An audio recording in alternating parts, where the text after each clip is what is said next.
So good morning everyone, welcome to newspaper decoded. आज हम 12 जून का द हिंदू न्यूज़पेपर देख लेते हैं। तो जो फर्स्ट न्यूज़ है वो बेसिकली इंडिया और यूएस के बीच एक लिमिटेड ट्रेड एग्रीमेंट की जो है बात हो रही है, जो कि नवंबर तक फाइनलाइज हो सकता है। तो टॉक्स को प्रोडक्टिव बताया गया है और बोला गया है कि जो है जो किन इश्यूज़ आ रहे हैं दोनों के बीच में वो क्या क्या हैं। तो बेसिकली जो यूएस इंडिया का कंसर्न है, इंडिया का कंसर्न क्या है कि जो है यूएस ने स्टील और एल्यूमिनियम पे हाई टैरिफ्स लगाया, लगभग 50% इंडिया के स्टील और एल्यूमिनियम पे। तो इंडिया इसमें कंसेशन मांग रहा है, ठीक है, और इसको डब्ल्यूटीओ में भी बेसिकली रेज़ किया है कि अनफेयर है। और यूएस का डिमांड क्या है कि यूएस चाहता है कि इंडिया ओपन करे अपना एग्रीकल्चरल मार्केट, ठीक है, यूएस के लिए। बट इंडिया इसको रेजिस्ट कर रहा है ताकि अपने फार्मर्स को प्रोटेक्ट कर सके, ठीक है। तो वही इसी को जो है बोला गया है कि जो है ये डील जो है नॉट टू डिस्टेंट फ्यूचर है, मतलब जल्दी साइन हो सकती है नवंबर तक, ठीक है। आगे देखते हैं क्या होता है। नेक्स्ट न्यूज़ में बेसिकली यहाँ पे आईआरसीटीसी ने जो है आधार मैंडेटरी कर दिया है तत्काल बुकिंग के लिए 1 जुलाई से, है ना, ताकि एजेंट्स जो जल्दी जल्दी तत्काल बुकिंग कर लेते थे और जैम कर देते थे नेटवर्क, उसको बेसिकली रिजॉल्व किया जा सके। तो आधार बेस्ड ऑथेंटिकेशन सिस्टम होगा और 15 जुलाई से OTP आएगा आधार लिंक्ड जो है मोबाइल पे, ये मैंडेटरी हो जाएगा, ठीक है। और ये ऑनलाइन और ऑफलाइन दोनों के लिए रहेगा। और जो एजेंट बुकिंग कर लेते थे उसमें जो है एसी जो बुकिंग होती है उसमें 10 से 10:30 बजे के बीच में जो है एजेंट्स बुक नहीं कर पाएंगे, और नॉन एसी में जो है 11 से 11:30 के बीच में ब्लॉक रहेंगे एजेंट्स, ठीक है, ताकि स्ट्रॉन्ग वेरिफिकेशन सिस्टम बन सके और जो फ्रॉड बुकिंग है वो बेसिकली कर्ब किया जा सके और जो रियल पैसेंजर्स हैं उनको जो है टिकट मिल सके, ठीक है। फिर जो नेक्स्ट न्यूज़ है बेसिकली यूएस चाइना डील के बारे में है। यूएस ने चाइना के साथ एक नया ट्रेड फ्रेमवर्क जो है साइन किया है, उसके बारे में है। तो चाइना इसमें बेसिकली यूएस को क्या देगा, चाइना बेसिकली इसमें मैग्नेट्स और जो रेयर अर्थ मटेरियल्स हैं, मिनरल्स, वो सप्लाई करेगा। और यूएस क्या देगा बेसिकली, चाइना से पहले जो एग्री हुआ था कि चाइनीज़ जो स्टूडेंट्स हैं उनको अपने यहाँ पे अमेरिकन यूनिवर्सिटीज़ में एडमिशन देगा, है ना। और ट्रम्प ने कहा कि चाइनीज़ गुड पे 55% तक टैरिफ लगेगा, ठीक है। तो बेसिकली अभी फाइनल एग्रीमेंट नहीं हुआ है ना, और दोनों का अभी कंफर्मेशन बाकी, दोनों प्रेसिडेंट्स का। तो इसमें भी देखते हैं आगे क्या होता है। जो नेक्स्ट न्यूज़ है बेसिकली एक्सियोम 4 मिशन के बारे में है कि इसको फिर से पोस्टपोन कर दिया गया ड्यू टू टेक्निकल इश्यूज़, है ना, क्योंकि रॉकेट ऑक्सीजन लीक हो गया इसमें। तो बेसिकली जो क्या बोलते हैं, ये है क्या एक्सियोम 4 मिशन। एक्सियोम 4 मिशन पहला जो प्राइवेट मिशन है, जो कि एक यूएस की प्राइवेट कंपनी के द्वारा किया जा रहा है in collaboration with NASA and SpaceX, ठीक है। तो इसमें बेसिकली क्रू मेंबर्स को कहाँ ले जाएंगे, इंटरनेशनल स्पेस स्टेशन ले जाएंगे, जिसमें कि एक इंडियन मेंबर भी हैं जिनका नाम है कैप्टन शुभांकर शुक्ला जी, है ना। ये उसमें बेसिकली क्रू मेंबर रहेंगे एज अ पायलट, ठीक है। तो ये इम्पॉर्टेंट होगा जो स्पेस के जो साइंटिफिक रिसर्च के लिए, स्पेस ऑपरेशंस के लिए, आउटर स्पेस ऑपरेशंस, अदर चीज़, और माइक्रोग्रेविटी स्टडी करना, ठीक है, इंटरनेशनल कोलैबोरेशन के फील्ड में। तो ये सब चीज़ें रहेंगी इसमें, है ना। यहाँ नेक्स्ट न्यूज़ में जो कि भी 2-3-4 दिन से लगभग रेगुलर आ रहा है कि शिप जो MV वैन है उसमें आगे में आग लग गई थी, है ना। तो उससे बेसिकली क्या है कि अभी 2 दिन के रेस्क्यू के बाद जो है ये जो शिप जो MERC सैल्वेज टीम है, इसको टो लाइन से जोड़ दिया है। ये एक बड़ी सक्सेस है। और शिप के फॉरवर्ड बे में आग कुछ कंट्रोल हुई है, अप्रॉक्स 40% तक सप्रेस हुई है। फायर अभी भी फ्यूल टैंक के पास है, जिससे डेंजर बना हुआ है। और कई सारे हज़ार्डस जो केमिकल्स कंटेनिंग कंटेनर्स थे वो जो है बेसिकली ओशन में, समुद्र में गिर गए। और जो एजेंसी हमारी इनकॉइस, उसने वार्न किया है कि जो है जो केरला के कोस्ट पे, केरला, तमिलनाडु और जो श्रीलंका के कोस्ट पे जो है ये कंटेनर्स पहुंच सकते हैं। और आग जो है बेसिकली फ्यूल टैंक के करीब है, और तो बेसिकली वेपर एक्सप्लोजन होने का भी खतरा है इसमें, है ना। और तो अगर ये वेपर एक्सप्लोड करता है तो कैटास्ट्रॉफिक ब्लास्ट हो सकता है ड्यू टू हाई टेम्परेचर और प्रेशर, है ना। तो वही अथॉरिटीज़ ने बेसिकली बोला है कि ये अभी भी सिचुएशन बहुत ज़्यादा सीरियस है और अथॉरिटीज़ क्लोजली मॉनिटर कर रहे हैं to avoid any major disaster. फिर जो नेक्स्ट न्यूज़ है उसमें बेसिकली यहाँ पे तमिलनाडु गवर्नमेंट सेटअप कर रही है स्पेशल टास्क फोर्स, ताकि इलीगल माइग्रेंट्स जो बांग्लादेश के हैं और जो रोहिंग्याज हैं म्यांमार के, इनको डिपोर्ट किया जा सके, वापस अपने देश भेजा जा सके। और इसके लिए डिटेंशन सेंटर्स भी बनाए जा रहे हैं ताकि डिपोर्टेशन से पहले इनको यहाँ पे रखा जा सके। और तमिलनाडु ने अरेस्ट किए लगभग 364 इलीगल इमिग्रेंट्स 2022 से, ठीक है। और मोस्टली ये टेक्सटाइल, कंस्ट्रक्शन, हॉस्पिटैलिटी सेक्टर में काम कर रहे थे। फेक आधार के साथ ऐसा बोलना है इसमें, ठीक है। और अगर कोई बोलता है कि इंडियन सिटीज़न है वो, तो वेरिफिकेशन कौन करेगा? डिस्ट्रिक्ट मजिस्ट्रेट करेगा इसमें, है ना। तो ये रोहिंग्याज हैं कौन? बेसिकली रोहिंग्याज एक मुस्लिम माइनॉरिटी कम्युनिटी है जो म्यांमार जो स्टेट है, म्यांमार का राखीन स्टेट, ठीक है, वहाँ पे रहते हैं। और म्यांमार जो है गवर्नमेंट ने उन्हें अपना जो है सिटीज़न मानने से नहीं मानती, है ना, सिटीज़न भी नहीं मानती, इसलिए उनकी हालत वहाँ बहुत ज़्यादा ख़राब है और उनसे बेसिकली डिस्क्रिमिनेशन होता है उनके साथ और काफ़ी ज़्यादा हैवी क्रैकडाउन होता है एक बार आर्मी के थ्रू भी, तो जिसे जीनोसाइड भी बोला जा रहा है। तो इस वायलेंस के बाद रिफ्यूजीज़ जो हैं वो बनकर कई जगह गए, जैसे बांग्लादेश, इंडिया, म्यांमार, दूसरे देशों में भाग गए, है ना। जो नेक्स्ट न्यूज़ है उसमें बेसिकली यहाँ पे आंध्र प्रदेश में जो सुपर 6 स्कीम्स बेसिकली बोला जा रहा है सीएम चंद्रबाबू नायडू जी की, उसमें एक स्कीम है जिसका नाम है थलीकी वनादन। तो ये बेसिकली इस स्कीम में जो भी स्कूल जाने वाले बच्चे हैं उनकी मदर को बेसिकली 15,000 रुपये दिया जाएगा पर ईयर, ठीक है, मदर को फाइनेंशियली सपोर्ट करने के लिए, ताकि बच्चों की स्कूलिंग और एजुकेशन में रुकावट ना हो, है ना। लिए बेसिकली 8,745 करोड़ रुपए गवर्नमेंट खर्च करेगी इस स्कीम के लिए आंध्र प्रदेश। यहाँ पे नेक्स्ट न्यूज़ बेसिकली तेलंगाना और आंध्र प्रदेश का जो बेसिकली बाइफर्केशन हुआ था उसके बाद जो पेंडिंग रेजोल्यूशन इश्यूज़ हैं उसके बारे में है कि अब ये बाइफर्केशन हुआ कब था। ये बेसिकली बाइफर्केशन दोनों में तेलंगाना और आंध्र प्रदेश अलग कब हुए थे? 2 जून 2014 में हुए थे, है ना। ये डिवीज़न जो है आंध्र प्रदेश रीऑर्गेनाइजेशन एक्ट 2014 के अंडर हुआ था। और क्यों हुआ था? बेसिकली तेलंगाना रीजन पहले हैदराबाद स्टेट का पार्ट था जो कि निज़ाम रूल करते थे। फिर 1956 में स्टेट रीऑर्गेनाइजेशन के टाइम पे इसको तेलंगाना को आंध्रा के साथ मिला दिया गया था, ठीक है, और ताकि यूनाइटेड आंध्रा बनाया जा सके। लेकिन तेलंगाना वालों को लगा कि उनके साथ डेवलपमेंटल जॉब्स और रिसोर्सेज में नाइंसाफ़ी हो रही है, तो उसके बाद जो पानी और रिसोर्सेज हैं, तो उसके बाद जो है दोबारा से इसको फिर जो है मांगे उठी और 2 जून 2014 को इसको फिर से बाइफरकेट कर दिया गया था। ये सारे इश्यूज़ जो है आफ्टर बाइफरकेशन ऑल्सो अनरिजॉल्व रह गए थे, जैसे वाटर शेयरिंग कृष्णा और गोदावरी जो है ना रिवर पे, power sharing, electricity production and bills, revenue sharing, employees division, ये सब बहुत सारे इश्यूज़ थे जो अनरिजॉल्व रह गए। तो उसी को लेके बोला गया है कि Telangana government to intensify pitch for resolution of pending issues with Andhra Pradesh. फिर जो नेक्स्ट न्यूज़ है उसमें बेसिकली यहाँ पे cabinet committee on economic affairs approves जो है 6,405 करोड़ ऑन रेलवे प्रोजेक्ट। तो इसमें 2 प्रोजेक्ट्स को अप्रूवल दिया गया बेसिकली। फर्स्ट जो प्रोजेक्ट है वो कदेरमा बरकन्ना डबलिंग प्रोजेक्ट है, ठीक है, 133 किलोमीटर का प्रोजेक्ट है जो कि मेजर कोल प्रोड्यूसिंग रीजन है झारखंड में, है ना। और इम्पोर्टेंस क्या है? मेजर कोल प्रोड्यूसिंग है, shortest rail route between Patna and Ranchi, है ना, रहेगा। और जो सेकंड जो है वो बेसिकली कौन सा है? वो बलारी एंड चित्रादुर्ग डिस्ट्रिक्ट्स को कनेक्ट करेगा, है ना। चिकजौर डबलिंग, बलारी और चिकजौर डबलिंग, ठीक है। ये बेसिकली कहाँ रहेगा? ये कर्नाटका का है, कर्नाटका में रहेगा, ठीक है।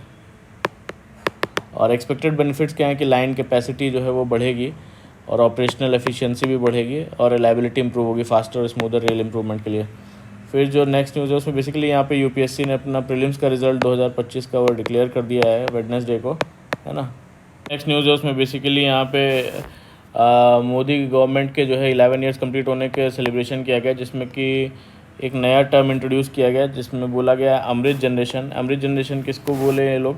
कि जो है जो भी इन्फेंट्स है, चिल्ड्रन जो 2014 में पैदा हुए, who have been infants or children in 2014 when Mr. Modi first came to power and are now teens or young adults entering higher education or even the job market. तो जो उस time पे बच्चे थे अब हायर एजुकेशन जॉब मार्केट में आ रहे हैं. यूथ जो मोदी रूल में बड़े हुए उनको अमृत जनरेशन बोल रहे हैं, है ना. और कई सारे इनिशिएटिव्स जो है मेंशन किए इन लोगों ने, जैसे कि अटल टिंकरिंग लैब्स हो गए, new education policy, startup India, self reliant India, है ना, सेल्फ रिलायंट इंडिया, लखपति दीदी, डायरेक्ट बेनिफिट ट्रांसफ़र, ये सब चीज़ें हैं ना.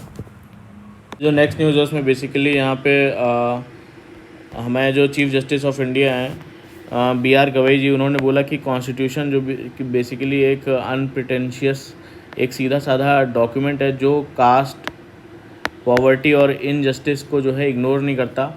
और बेसिकली ये चेंज का एक मीडियम है और ये कोई दिखावा नहीं. उन्होंने बोला कॉन्स्टिट्यूशन ये एक दिखावा नहीं करता कि जो है सब इक्वल हैं, बल्कि पावर को बैलेंस करता है और डिग्निटी वापस दिलाता है ना, और सिस्टम को सुधारता है ना. तो अब ये बेसिकली इन्होंने बोला कि अपनी जर्नी से एग्जांपल दिया है कि जस्टिस गवाई जी खुद एक जो है बेसिकली एक म्युनिसिपल स्कूल से लेके म्युनिसिपल स्कूल में पढ़े हैं, फिर चीफ जस्टिस ऑफ इंडिया बनने तक का सफ़र, और इसका क्रेडिट इन्होंने कॉन्स्टिट्यूशन को दिया है बेसिकली, है ना. और वो खुद एक दलित कम्युनिटी से आते हैं और जो लोग कभी वो खुद एक दलित कम्युनिटी से आते हैं और इन्होंने कहा कि जो लोग कभी अनटचेबल थे आज जुडिशरी के टॉप पोस्ट पर बैठकर खुद के लिए बोल रहे हैं ये कॉन्स्टिट्यूशन का मैजिक है ना. तो कॉन्स्टिट्यूशन सिर्फ एक लॉ नहीं, एक जज्बा है, उन्होंने ये बोला. उनका कहना है कि कॉन्स्टिट्यूशन एक लीगल पेपर नहीं, एक जज्बा है, एक लाइफलाइन है और एक साइलेंट रेवोल्यूशन है. ठीक है, साइलेंट रेवोल्यूशन है. और बेसिकली सीजीआई ने बोला कि ऑपरेस लोगों को कभी भी चैरिटी नहीं मांगी और उन्होंने सिर्फ अपना राइटफुल स्पेस मांगा है इस फ्रीडम डेमोक्रेटिक इंडिया में. उन्होंने बताया कि जो है वल्नरेबल जो ग्रुप्स हैं, वल्नरेबल ग्रुप्स सिर्फ सब्जेक्ट नहीं थे बल्कि वो कॉन्स्टिट्यूशन बनाने में एक्टिवली शामिल भी थे, है ना. ये पूरा बोला है उन्होंने कॉन्स्टिट्यूशन के बारे में. नेक्स्ट न्यूज़ है उसमें basically centre is boosting IT cells to counter terrorist propaganda online, says home secretary. तो बेसिकली गवर्नमेंट जो IT सेल्स हैं और जो साइबर सर्विलेंस को स्ट्रॉन्ग बना रही ताकि जो टेररिस्ट का प्रोपोगंडा है सोशल मीडिया पर वो उसको रोका जा सके. और उनका बेसिकली नया तरीका ये है कि सोशल मीडिया और जो एडवांस ड्रोन टेक्नोलॉजी है उसका यूज़ सिर्फ जासूसी के लिए नहीं बल्कि टारगेटेड अटैक्स के लिए भी कर रहे हैं. तो कुछ कंट्रीज़ और कम्युनिटीज़ जो है टेररिज्म को फेथ या आइडेंटिटी से जो है जोड़कर इंसानियत की इमेज जो है आइडेंटिटी जोड़कर जो है इमेज को ख़राब कर रहे हैं. इस प्रॉब्लम्स को जड़ से मिटाना है ऐसा बोलते हैं. और गवर्नमेंट ने 25 पॉइंट इंटीग्रेटेड प्लान तैयार किया है. ठीक है, इंटीग्रेटेड प्लान तैयार किया है जिसमें जो है जिहादी टेररिज्म और north east insurgency, fake currency और ड्रग्स जैसे सोर्सेज को टारगेट किया जाएगा, है ना, ऐसा बोल रहे हैं. और कन्वेंशनल जो बेसिकली साइबर फ्रंट पर वॉर अब स्पॉन्टेनियस हो गया है. ये रेडिकलाइजेशन और यूथ के माइंड्स को शेप करने के लिए यूज़ हो रहा है, बोला जा रहा है ऐसा, जिससे मिस इन्फॉर्मेशन भी इंक्लूडेड है. तो वही पुलिस और इन्वेस्टिगेशन एजेंसीज़ को इनकरेज किया गया है कि लॉज का यूज़ करें जब भी ज़रूरत हो, है ना. जो नेक्स्ट न्यूज़ है उसमें बेसिकली यहाँ पे centre to revise AC temperature range for more efficiency. तो अभी ब्यूरो ऑफ एनर्जी एफिशिएंसी जो है वो एक नया फ्रेमवर्क बना रहा है जिसमें जो AC इंक्लूडिंग कार AC उसका डिफ़ॉल्ट टेम्परेचर 20 से 28 डिग्री जो है वो फिक्स किया जाएगा. तो अब बेसिकली कुछ स्टेट्स ने ह्यूमिडिटी फैक्टर्स को कंसिडर करने की डिमांड की है. और इंडिया की इलेक्ट्रिसिटी डिमांड जो है वो 241 गीगावाट तक पहुंच चुकी है ना. और 9 जून को ये बेसिकली, है ना, इसलिए जो स्टेप है एनर्जी सेविंग के लिए इम्पॉर्टेंट है. बोलते हैं कि पावर सेक्रेटरी ने ये भी बोला कि AC का टेम्परेचर सिर्फ अगर 1 डिग्री से ऊपर किया जाए तो 6% तक जो है एनर्जी सेव हो सकती है ना, ऐसा बोलना है. और तो ब्यूरो ऑफ एनर्जी एफिशिएंसी का क्या काम है, बेसिकली ये जो है प्रमोट कर एनर्जी एफिशिएंट डिवाइसेस को प्रमोट करना और उनको प्रेफर करने के लिए गाइडलाइंस बनाना. तो अभी तक ये फाइनल टेम्परेचर रेंज और डेडलाइन डिसाइड नहीं हुआ है, कंसल्टेशन प्रोसेस चल रहा है. तो नेक्स्ट न्यूज़ है उसमें बेसिकली यहाँ पे Indian army contingent in Mongolia for Khan quest. तो इंडियन आर्मी का एक कंटिजेंट जो है वो उलन बतार मंगोलिया पहुँच गया वेडनेसडे को, एक मल्टीनेशनल मिलिट्री एक्सरसाइज जिसका नाम है खान क्वेस्ट, उसमें पार्टिसिपेट करने। तो ये एनुअल एक्सरसाइज जो है 2003 से होती है बिटवीन यूएसए एंड मंगोलिया, ठीक है, यूएसए एंड मंगोलिया। और ये एक 2006 से ये जो है बेसिकली मल्टीनेशनल एंडेवर हो गया। कई सारी कंट्रीज़ और आने लगे, मिलिट्रीज़ लाते हैं साथ में ताकि कोलैबोरेट कर सके और इन्हांस कर सके पीस कीपिंग कैपेबिलिटीज़। तो 40 पर्सनल्स इंडियन आर्मी से गए हैं कुमाऊं रेजिमेंट के, है ना, और एक वुमेन ऑफिसर और 2 वुमेन सोल्जर्स ऑल्सो इस कंटिजेंट का पार्ट है ना। अभी हमने देखा था इंडिया और जो मंगोलिया के बीच का एक्सरसाइज हुई थी, वो कौन सी हुई थी, नोमैडिक एलिफेंट, है ना, जो कि मंगोलिया में हुई थी। नेक्स्ट न्यूज़ है बेसिकली यहाँ पे India unlikely to ratify high seas treaty at UN ocean conference. तो यहाँ बेसिकली अगर हम देखें कि क्लासिफिकेशन होता है, जैसे कोस्टल लाइन है ये हमारी, है ना, कोस्ट है ये, तो यहाँ से बेसिकली जो 12 अगर नॉटिकल माइल्स तक ये इंटरनल वाटर्स होता है ना, टेरिटोरियल वाटर होता है, ठीक है, टेरिटोरियल वाटर, जिसमें कि फुल सवर्निटी होती है किसी कंट्री की, जो है फॉरेन शिप्स जो है फुल सवर्निटी होती है, फॉरेन शिप्स नीडेड, जो फॉरेन शिप्स होते हैं उसमें परमिशन लेना पड़ता है। फिर उसके बाद होता है कॉन्टिगुअस जोन, ठीक है, कॉन्टिगुअस जोन, इसमें बेसिकली 12 से 24 नॉटिकल माइल्स होता है, इसमें लिमिटेड कंट्रोल होता है, कस्टम्स अथॉरिटीज़ रह सकती हैं, इमिग्रेशन चेक हो सकता है ना, ये सब चीज़ें। फिर उसके बाद में एक्सक्लूसिव इकोनॉमिक जोन होता है, तो 12 से 200 नॉटिकल माइल्स तक होता है एक्सक्लूसिव इकोनॉमिक जोन। यहाँ पे सॉवरेन राइट्स होते हैं, कोई मिनरल एक्सप्लोरेशन करना है, एक्सप्लोरेशन और रिसोर्स यूज़ करना है तो उसके, है ना। फिर उसके बाद जो है 200 नॉटिकल माइल्स के अबव जो है आता है हाई सीज़, इसके बारे में न्यूज़ है ना। हाई सीज़ जो है 200 नॉटिकल माइल्स के बाद आता है, इसमें कोई भी नेशनल ज्यूरिसडिक्शन नहीं है, इस कंट्री का ज्यूरिसडिक्शन नहीं है ना, और ये सारे स्टेट्स के लिए ओपन है, ठीक।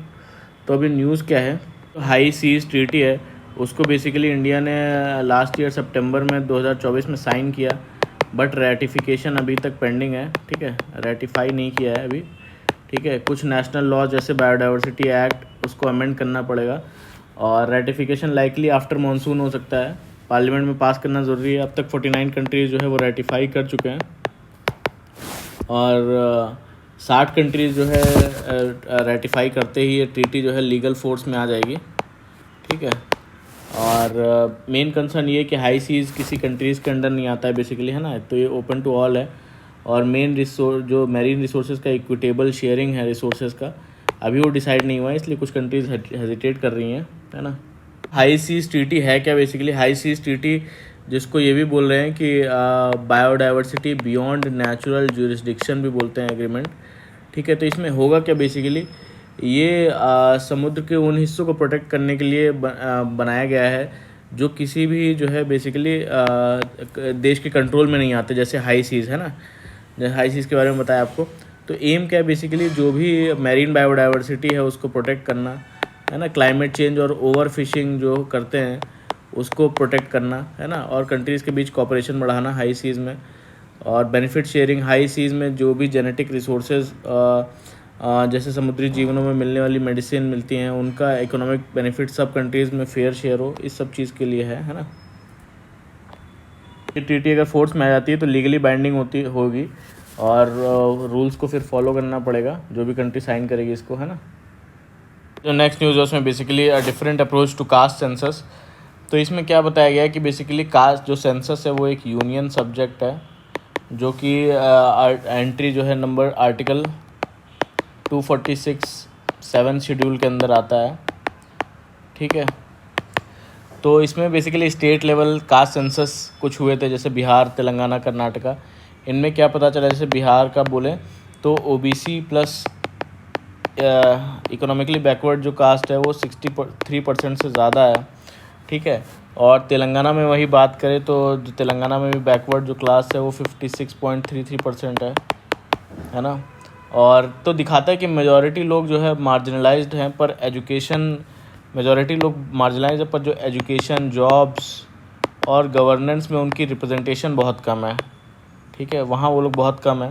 तो एजुकेशन सिस्टम का डेटा दिया जाता है कि 45 जो सेंट्रल यूनिवर्सिटीज़ का अगर डेटा लें तो प्रोफेसर्स जो है 85% जनरल कैटेगरी से आते हैं और ओबीसी से सिर्फ 4% आते हैं, ठीक है। और एसोसिएट प्रोफेसर्स की बात करें तो 6% ही ओबीसी हैं इसमें, ठीक है। प्रॉब्लम क्या है कि एक रिलायबल कास्ट डेटा की कमी है। इस वजह से जो अफर्मेटिव पॉलिसीज़ जो है वो गेस वर्क बन गया है। अफर्मेटिव एक्शन जैसे कि रिजर्वेशंस बेस्ड डिसीजन लेना, तो वो एक गेस वर्क बन गया है। आखिरी जो पूरी कास्ट सेंसस हुआ था वो 1931 में हुआ था, है ना। और जो 2011 में सोशो इकोनॉमिक कास्ट सेंसस हुआ था उसको रिलीज़ नहीं किया गया क्योंकि डेटा अनरिलायबल बताया गया। बोला गया क्वालिटी डेटा इश्यूज़ है और प्लस ओपन एंडेड क्वेश्चन पूछे गए थे, तो रिलीज़ ही नहीं हुआ कभी। फिर उसके बाद में बोलते हैं कि टॉप डाउन वेलफेयर जो था वो फेल हो गया है और कास्ट को स्टिग्मा नहीं डेवलपमेंट वेरिएबल के रूप में ट्रीट किया जाता है ना। और तो कास्ट सेंसस से फ़ायदा क्या होगा बेसिकली, एक तो डिसएग्रीगेटेड बजटिंग होगी, है ना। जो कास्ट बेस्ड डेवलपमेंटल गैप्स के हिसाब से फ़ंड एलोकेशन हो पाएगा। डाइवर्सिटी ऑडिट्स होंगे, है ना। मतलब कौन इंस्टीट्यूशन में पावर में है कौन नहीं, तो वो बेसिकली इसमें पता चल पाएगा। स्कीम मॉनिटरिंग हो सकेगी, जैसे पीएम आवास योजना है या स्किल इंडिया है, सबको बराबर जो है मिल रहा है या नहीं मिल रहा है ना। कई ग्लोबल एग्जांपल्स देते हैं, जैसे यूएसए में हर साल 10 साल रेस और एथनिसिटी डेटा कलेक्ट करता है सिविल राइट्स के लिए। ब्राज़ील और साउथ अफ्रीका रेस और लैंग्वेज के बेसिस पर डेटा कलेक्ट करता है ना। इंडिया भी कास्ट बेस्ड इनइक्वालिटी को इग्नोर नहीं कर सकती, इसकी ये बोलता है इसमें, है ना। तो ट्रांसपेरेंसी और अकाउंटेबिलिटी में क्या बोलते हैं कि पब्लिकली जो एक्सेसिबल कास्ट सेंसस है सिविल सोसाइटी को जो है एम्पावर करेगा, है ना। और ये दिखाएगा कि वेलफेयर किसके पास जा रहा है और कौन पीछे छूट रहा है। जो इंट्रा कास्ट इनइक्वालिटी भी समझी जाएगी कि एक कास्ट के अंदर भी क्या क्या इनइक्वालिटीज़ हैं, वो भी इसमें देखा जाएगा, ठीक है। तो ये था पूरा कास्ट के सेंसस के डिफरेंट अप्रोच के बारे में। फिर जो नेक्स्ट न्यूज़ है उसमें बेसिकली यहाँ पे यूनियन गवर्नमेंट जो है बेसिकली अब एक्सपोर्ट जो इंडस्ट्रीज़ हैं उसको ज़्यादा सब्सिडीज़ देने के मूड में नहीं है ना। सब्सिडीज़ अब ज़्यादा देने के मूड में नहीं है क्योंकि अब फोकस होगा जो कैरेट और स्टिक अप्रोच है ना। यानी रिवॉर्ड के साथ स्ट्रिक्ट रूल्स भी आएंगे। सब्सिडी गवर्नमेंट का नया प्लान क्या है कि बेसिकली सब्सिडी देने से एक्सपोर्ट में फ़ायदा नहीं हुआ, है ना, ऐसा गवर्नमेंट का मानना है। इसलिए अब क्वालिटी कंट्रोल ऑर्डर्स का यूज़ होगा ताकि इंडियन प्रोडक्ट्स को इंटरनेशनल जो क्वालिटी है स्टैंडर्ड्स वो मीट कर सकें, है ना।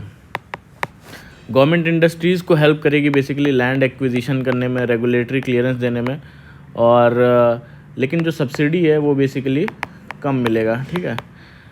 तो अब क्वालिटी कंट्रोल ऑर्डर क्या है कि जो है अगर कहीं भी इंपोर्ट या एक्सपोर्ट हो रहा है तो उसके लिए मिनिमम क्वालिटी स्टैंडर्ड होगा, फॉलो करना पड़ेगा, है ना। और तो बेसिकली बोला गया कि जो ये क्वालिटी कंट्रोल ऑर्डर है कभी कभी एमएसएमईज़ को नुकसान पहुंचाता है और उनका इंपोर्ट रोकने के लिए मिसयूज़ भी होता है ना, ऐसा बोलना है। और तो इससे बोला है कि जो हमारे कॉमर्स मिनिस्टर उन्होंने बोला इससे इंडिया की एक्सपोर्ट कॉम्पिटिटिवनेस बढ़ेगी। और चाइना ने बेसिकली एक्सपोर्ट बैन किया हुआ है रेयर अर्थ मटेरियल्स पर, इसलिए इंडियन गवर्नमेंट ने रेयर अर्थ जो बैटरी प्रोडक्शन के लिए सब्सिडी देने के लिए बेसिकली बोला है कि इस पे सब्सिडी देंगे। और बेसिकली गवर्नमेंट सब्सिडी पर रिस्ट्रेंड अप्रोच ले रही है ना। फोकस अब होगा क्वालिटी इंप्रूवमेंट पे और रेगुलेटरी ईज़ पे, ठीक है। ये रेगुलेटरी ईज़ है बट सब्सिडी कम है, ठीक है, ताकि मेक इन इंडिया जो है वो ट्रूली ग्लोबल बन सके। नेक्स्ट न्यूज़ है उसमें बेसिकली वर्ल्ड बैंक ने पहले जो फोरकास्ट किया था कि इंडिया की ग्रोथ जो है 2025-26 में 6.7% होगी, वो अब घटा के फोरकास्ट जो नई फोरकास्ट है वो 6.3% है 2025-26 ईयर के लिए। और क्यों घटाया, बेसिकली एक्सपोर्ट और जो इन्वेस्टमेंट है ना उसमें स्लो डाउन आया है। और ये जो कट है वो ग्लोबल स्लो डाउन के पैटर्न के साथ मैच करता है ना। वर्ल्ड जीडीपी फोरकास्ट जो है वो पहले वर्ल्ड की जीडीपी जो है फोरकास्ट किया था पहले 2.7%, उसको भी घटा के 2.3% कर दिया है ना। तो बट रिपोर्ट के मुताबिक जो है इंडिया दुनिया की सबसे तेज़ बढ़ने वाली इकॉनमी बना रहेगा। आरबीआई का फोरकास्ट ये है कि अभी भी थोड़ा ऑप्टिमिस्टिक है, 6.5% ग्रोथ का एस्टिमेट दिया है आरबीआई ने, ठीक है। Securities and exchange boards of India ने बेसिकली इंट्रोड्यूस किया एक यूपीआई हैंडल इंटरमीडियरीज़ के लिए।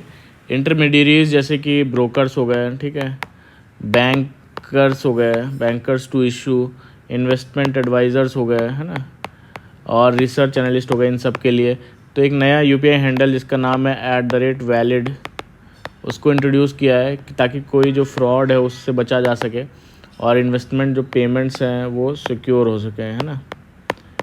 तो अब बेसिकली क्या है कि जो है एक जो इसके जो नया होगा उसमें बेसिकली ग्रीन ट्रायंगल होगा जिसमें थम्स अप का साइन दिया जाएगा, है ना, जिससे नॉन इंग्लिश स्पीकिंग यूज़र्स को भी पता चले कि पेमेंट सेफ़ हो गई है और एसआईपी इन्वेस्टर्स के लिए कोई इफेक्ट नहीं पड़ेगा एग्जिस्टिंग एसआईपीज़ पर। कहाँ जो नेक्स्ट न्यूज़ है उसमें बेसिकली यहाँ पे जो चाइना के जो छोटे एक्सपोर्टर्स हैं तो उनके लिए बेसिकली अब लॉस में माल बेच रहे हैं ताकि यूएस क्लाइंट्स को बनाए रख सकें, क्योंकि यूएस ने उनके ऊपर हाई टैरिफ्स लगाए हुए हैं, है ना, और अगर ऑर्डर नहीं लिया तो तुरंत उनका बिज़नेस बंद हो सकते हैं। चाइना और यूएस अब ट्रेड टेंशन्स कम करने की कोशिश कर रहे हैं, लेकिन अभी चाइनीज़ कंपनीज़ को खासकर जो स्मॉल फर्म्स हैं उनको वेज डिलेज, जॉब कट्स, है ना, और लो प्रॉफिट का सामना करना पड़ रहा है ना, लो प्रॉफिट। तो बायर्स एडवांस पेमेंट नहीं दे रहे हैं। यूएस इस पेन को यूज़ कर रहा है नेगोशिएशंस के लिए। चाइना के लिए एक वीक पॉइंट बन गया है, इसमें ये बोलना है ना। फिर जो नेक्स्ट न्यूज़ है उसमें बेसिकली यहाँ पे यूरोप की एक कंपनी है यूमिकॉर, तो वो इलेक्ट्रॉनिक वेस्ट रिसाइकिल करती है। तो वो इलेक्ट्रॉनिक वेस्ट रिसाइकिल करने के लिए जो है अलग अलग जो यूरोपियन यूनियन की कंट्रीज़ हैं कि उनके रूल्स से जो है बेसिकली पास होना पड़ता है, जिससे काफ़ी जो है टाइम और मनी लगता है, ठीक है। तो पूरा यूरोपियन यूनियन एक सिंगल मार्केट जो है बनना चाहता है, एक सिंगल मार्केट, ठीक है, लेकिन इंटरनल रूल्स और जो बैरियर्स हैं, है ना, बिज़नेस को मुश्किल बना रहे हैं, ऐसा बोलना है। जैसे हर कंट्री के अलग waste shipment rules, packing laws और प्रोफेशनल लाइसेंसिंग रूल्स। तो अब ट्रंप के टैरिफ ने यूरोपियन यूनियन को जो है झटका दिया है और अब यूरोपियन यूनियन को जो है बेसिकली ग्लोबल कंपटीशन के लिए यूनिफाइड मार्केट बनना ज़रूरी हो गया, ऐसा इसमें बोला गया है। नेक्स्ट न्यूज़ में बेसिकली यहाँ पे पहले एक यूएस के कोर्ट ने बोला था कि ट्रंप ने अपने जो पावर्स हैं उससे बियॉन्ड जाके जो टैरिफ्स, हाई टैरिफ्स लगाए हैं, बट अभी एक यूएस के फेडरल कोर्ट ने अभी ट्रंप के जो ग्लोबल टैरिफ्स लगाए हैं ये सारे अभी भी इन प्लेस हैं, तो अभी कुछ इस पर फ़र्क पड़ा नहीं है। यहाँ पे ट्रंप के ख़िलाफ़ जो है बेसिकली जो इमिग्रेशन स्टेप्स लिए जा रहे हैं, बाहर के लोगों को इमिग्रेशन क्रैकडाउन चल रहा है, उसके खिलाफ जो है प्रोटेस्ट चल रहा है, कर्फ्यू लगाया गया है लॉस एंजलिस में, है ना। प्रोटेस्ट बेसिकली जो इमिग्रेशन क्रैकडाउन है और जो 700 मैरीन्स और जो 4000 नेशनल गार्ड मेंबर्स इन्होंने अपॉइंट किए हैं सपोर्ट करने के लिए इमिग्रेशन रेड्स को, तो कई सारे ये फील करते हैं कि जो है ये वायलेट करेगा जो सिविल राइट्स हैं लोगों के और टेंशन्स इंक्रीज़ कर देगा। और बेसिकली जो इसमें यूज़ हो रहे हैं अरेस्ट स्ट्रैटेजी और डिटेन करना अनडॉक्यूमेंटेड जो इमिग्रेंट्स हैं उनको, ये बेसिकली बोला जा रहा है इनह्यूमेन है और अनजस्ट डिटेंशन और डिपोर्टेशन हो सकता है ना। तो ये इसमें बोलना है।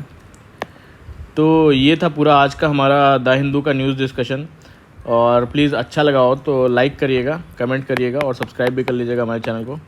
Thank you very much for the discussion.